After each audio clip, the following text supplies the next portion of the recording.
Mistulang puppet lang umano ng malalaking tao si Cassandra Ong. Yan ang paniwala ng isang kongresista kung bakit pabago-bago ito ng sinasabi at iginikilos tuwing haharap sa komite. Ang buong detalye ihahatid sa atin ni Rose Babiera.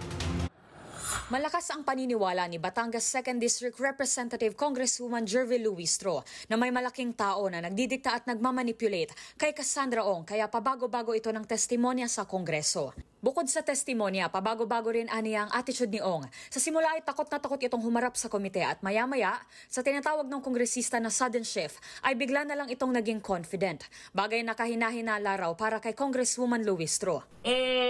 Nung naging active siya, doon ako lalo naging suspicious. Sabi ko, what's happening with this lady?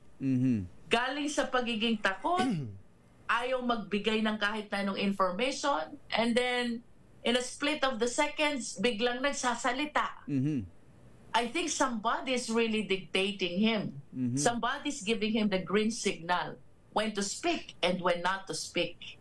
Mahalaga ang testimonya ni Ong dahil siyang itinuturo ng lahat ng sangkot sa ilegal na pogo na naglalakad umano ng lisensya ng Lucky South 99. Kaya kinoconsider siya na maging state witness ng komite para maisiwalat kung sino ang nasa likod ng operasyon ito. Ngunit ayon sa kongresista na dismaya ang mga miyembro ng komite sa paulit-ulit na pagsisinungaling ng dalaga sa kakatapos lang na hearing. Hindi raw nila ito nakikitaan ng kagustuhan na makipagtulungan sa Kongreso.